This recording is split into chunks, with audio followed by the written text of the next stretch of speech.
Everybody, good morning from me as an FEA trustee, with the greatest honour of being invited to chair this session on place.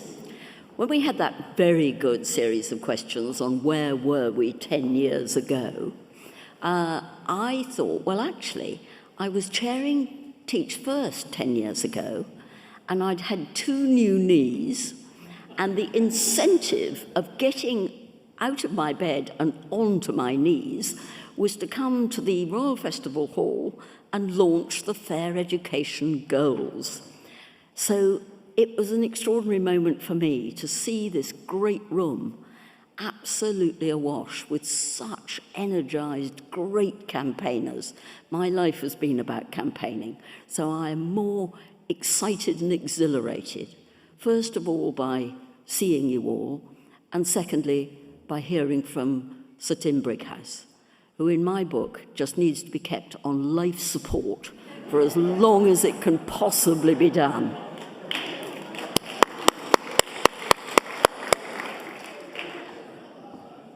But 10 years ago as well, I'd just done nearly 5 years working in Burnley under the role of, I think I was the Prince of Wales's charities advisor or something. But we were actually working in partnership in Burnley to see what one could do to support that town of 86,000 people, half poor white, half poor Pakistani. The most beached on the beach town, with the Todmorden curve which had shut with beaching in the 50s, thereby ensuring that the journey to Manchester took 1 hour and 15 minutes on the train. And when I left Burnley after 7 years of hard work, encouraging Teach Firsters in, trying to do the things that we thought then would make a bit of a difference, getting business in the community's business class work going, I thought then that this would be the most important learning I'd ever had. I would have been a better chief executive of business in the community if I'd started with 7 years in Burnley. Because what I've learnt in the last 8 years as the chair of the Fair Education Alliance with dear Jonathan Douglas, who knows more about context in places than anybody I have ever met. So together, he's built 14 literacy hubs across the country. And we know that it's very different in Doncaster to Swindon, that Hastings needs a completely different way of approaching it to Blackpool. Blackpool is about the only place in Britain, in my book, that has just had 2,000 magicians for a fortnight learning their trade. I mean, it is the most extraordinary, funny, mad, creative place. So what you do in Blackpool, which I've had the honour and privilege of working with business in the community, setting up the Pride of Place partnership in Blackpool, as well as with Graham, and you may hear later from Right to Succeed about the work they have done in Blackpool, I've learnt that context is everything. And that is why, in the work we've already heard about so excitingly today, about context, about evidence, and about what we, as the Fair Education Alliance, can do and how we can collaborate better.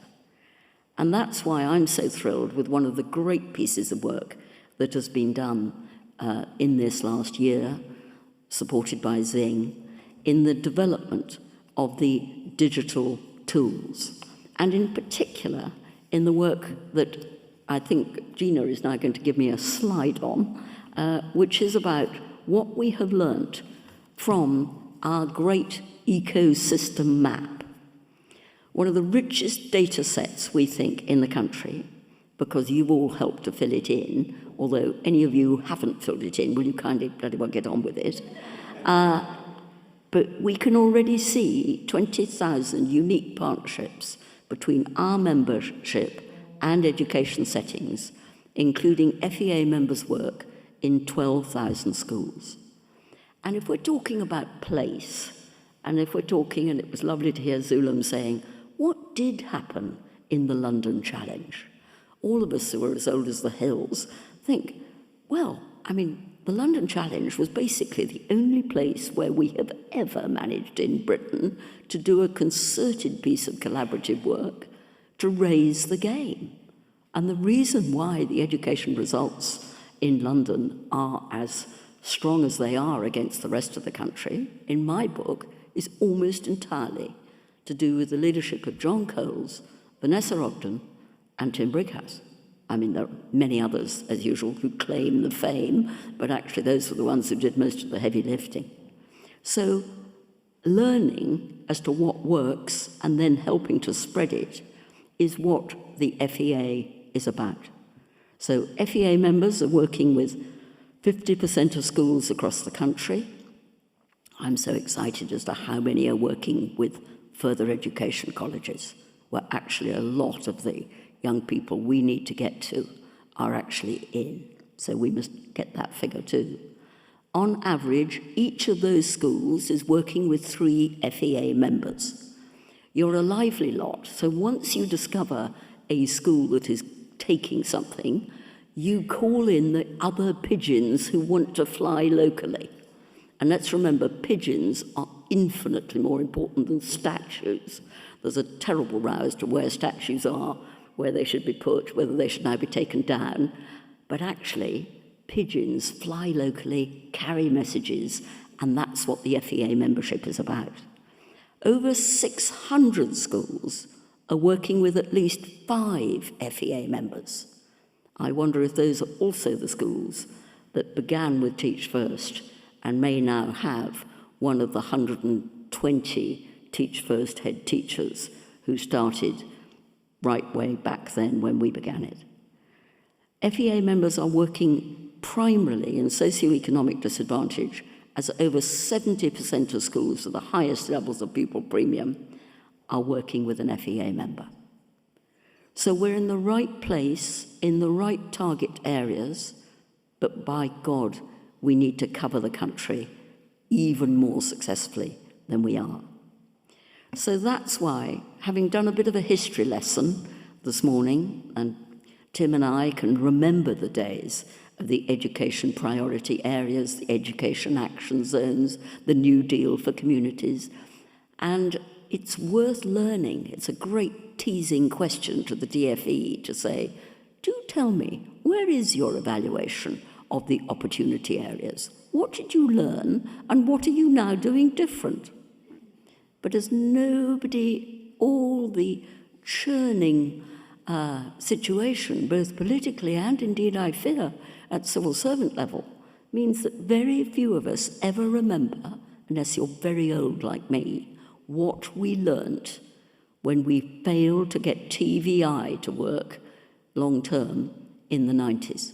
We would not be dealing with what we're dealing with now and making the great recommendations that the report card are making about could we kindly concentrate apprenticeships on the areas they're meant to be concentrated on and not giving Barclays senior managers MBAs. I mean, really. Anyway. So now we're going to come to a part of the country which I call the cradle to career place.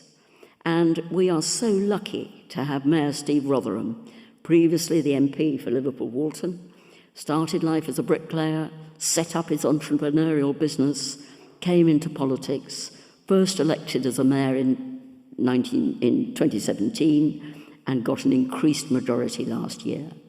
And we're going to hear first from him about the sort of work that he is engaged in.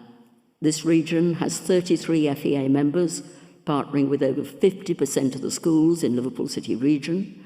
So this is a great mayor to influence, and a great mayor who's already been very influenced. So I'm absolutely delighted to invite Steve to talk to us about what his priorities and experience has been. Welcome.